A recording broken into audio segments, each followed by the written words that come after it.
তো চলেছি তোমাদের সাথে একটা নতুন রেসিপি শেয়ার করতে। দেখো আমি একটা গোটা মুরগি নিয়েছি, এটাকে আমরা এখন তন্দুরি বানাবো। তো চলো একটা বাটিতে সুন্দর করে লঙ্কা গুঁড়ো, হলুদ গুঁড়ো নিয়ে ওটাকে ভালো করে মিক্সড করে, দেখতে পাচ্ছ আমরা যেরকম মাখাচ্ছি এরকমভাবে মাখিয়ে নিয়েছি। তো সুন্দর করে একটা থাই মাসাজ দিয়ে দেবে, যাতে চারিদিকে সব রকমভাবে সুন্দরভাবে লবণ আর হলুদ গুঁড়োটা ঢুকে যায়। দেখতে পাচ্ছ আমি সুন্দর করে কিরম সুন্দর করে মাসাজ দিচ্ছি, যেগুলো সাইডগুলো কাটা রয়েছে ওইখানগুলো, পেটের ভেতরগুলো। সামনেটা হয়ে গেলে ভালো করে পেছন দিকটা ভালো করে মাসাজ করবো। অবশ্যই পেটের ভেতরেও কিছু মশলা দেবে, কারণ তোমরা যখন খাবে তখন পেটের ভেতরটা বেশি ইম্পর্টেন্ট, কারণ ওখানটা স্বাদ হতে একটু প্রবলেম হয়। তো তারপরে ব্যাকটা এরকম সুন্দর করে মাসাজ দিয়ে নেবে, আমি যেরকম করে সুন্দর করে মাসাজ দিচ্ছি। এটা মাখানো কমপ্লিট হয়ে গেলে এটা একটা সাইডে সরিয়ে রাখবে, রেখে একটা অন্য বাটিতে 1 চামচ কাশ্মীরি গুঁড়ো লঙ্কা নেবে। দেখো এই যে একটা অন্য বাটিতে 1 চামচ কাশ্মীরি গুঁড়ো লঙ্কা নেবে, এর সাথে 4 চামচ সর্ষের তেল দিয়ে কিছুক্ষণ মাখিয়ে রেখে দেবে।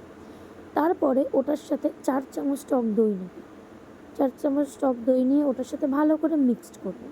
তোমরা দেখতে পাবে, দেখো আমি সুন্দরভাবে মিক্সড করব। সুন্দর করে মিক্সড করা হয়ে গেলে ওতে আমরা দেবো একটু স্বাদ মতো গোলমরিচ গুঁড়ো। আমি যেমন 1 চামচ দিয়েছিলাম, তোমরা তোমাদের আইডিয়া ওয়াইজ দেবে কীরকম খেতে পছন্দ করো। ওটার সাথে ভালো করে গোলমরিচ গুঁড়োটা মিক্স করবে। গোলমরিচ গুঁড়োটা ভালো করে মিক্সড করা হয়ে গেলে ওতে আমরা অল্প করে কাসুরি মেথি দেবো। তোমরা দেখতে পাবে আমি খুব অল্প কাসুরি মেথি দিয়েছি, কারণ আমি কাসুরি মেথি খেতে ভালোবাসি না। কাসুরি মেথি দেওয়ার পরে এতে দেবে একটু আদা আর লঙ্কা বাটা। কাসুরি মেথিটা ভালো করে মিক্সড করে নেবে, নিয়ে এতে দেবে একটু আদা লঙ্কা বাটা। দেখো আমি একটু আদা লঙ্কা বাটা দিচ্ছি, আমি যেমন 3 চামচ দিয়েছিলাম, তোমরা তোমাদের স্বাদ মতো দেবে। আদা লঙ্কা বাটা দিয়ে এটা সুন্দর করে মিক্সড করে নেবে। এরপরে তোমরা কিরমভাবে নুন আর লঙ্কা হলুদ গুঁড়োটা মাখিয়েছো সেই বুঝে এতে একটু নুন দিতে পারো।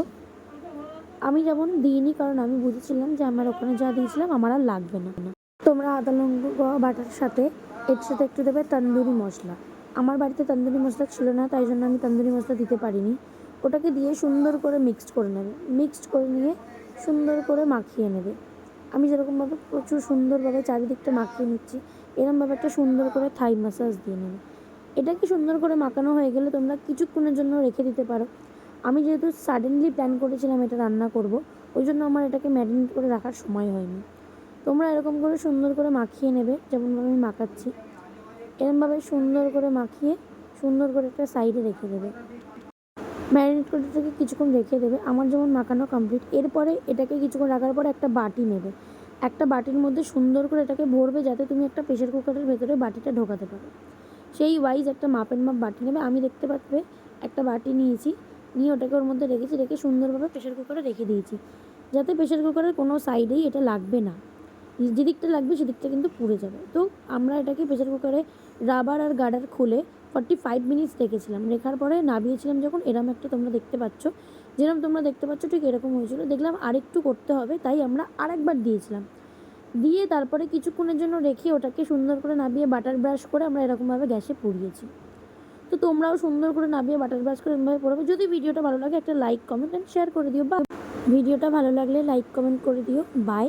আর শেষে ঠিক এরকম দেখতে হয়েছিল, খেতেও খুব সুন্দর হয়েছিল। তো তোমরাও এরকমভাবে বানিয়ে খাও আর আমাকে জানিও কেরম হয়েছিল। বাই।